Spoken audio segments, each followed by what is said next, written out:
চুপ করো, জাতীয় পার্টির ক্ষেত্রে আমাদের কি আসে যায়? আচ্ছা, বাহ, আমার জাতীয় পার্টিতে আর কত দরকার নেই পার্টির।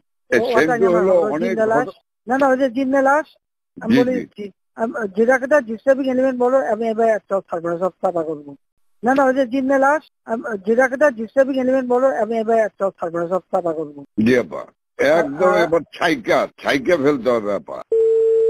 হ্যালো আপা, বলো কি? ওই যে তালিকাটা তৈরি করতে বলছেন, একটা তালিকা তৈরি করছি, রেডি হয়ে গেছে। আমি আপনাকে আজকে হ্যান্ড ওভার করবো, আপনি পিএমও থেকে ফেরার সময়, বুঝলে? হ্যাঁ ঠিক আছে। আর আপা একটা বিষয় একটু বলি, আমু ভাই 14 দলের মিটিং ডাকছে তার বাসায়, তো আমি যাব, আমাকে যেতে বলছে।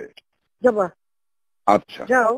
জি, কারণ সেদিন তো এটা খুব আমাদের ভালো হয়েছে, ওদেরকে ইনভলভ করে যে করলাম না, নাহলে তো মানে এটা একটা বিশাল কাজ হয়েছে আপা। এবং তাদেরকে ওই সময়টাই কারফিউর কথা সিদ্ধান্ত নেওয়ায় ব্যাপারটা খুব ওভারঅল হয়ে গেছে, খুব ঐতিহাসিক ভালো কাজ হয়েছে। ওই তাদের গিয়ে একটা মেসেজ দিচ্ছে সবাইকে যে যা কিছু আছে সব তো বঙ্গবন্ধুর কথা এখন নকল করে। জি জি, সবাই জি মানে আন্দোলন চালায় যাও, 2 দিন কন্টিনিউ করতে পারলে আর এই গভর্নমেন্ট থাকবে না। জি হ্যাঁ, এটা সে সবাইকে বলছি। এখন তো তোমার আমি একটা কথা বলি, তোমার এই যে বিহারি, তুমি আমাকে যেটা বলবো সত্যি কথা বলবো।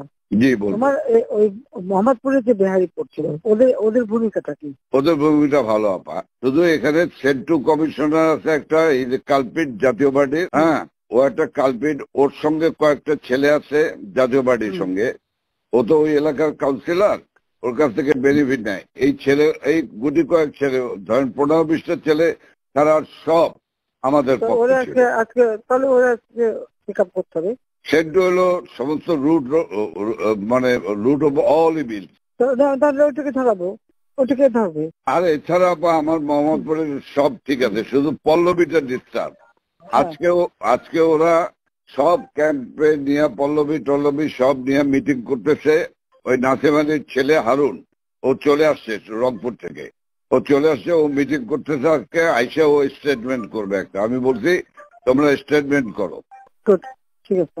ওরা আজকে স্টেটমেন্ট করবে আপা, কিন্তু সেন্ট্রাল দলে তো আবার জাতীয় পার্টি চাপবে।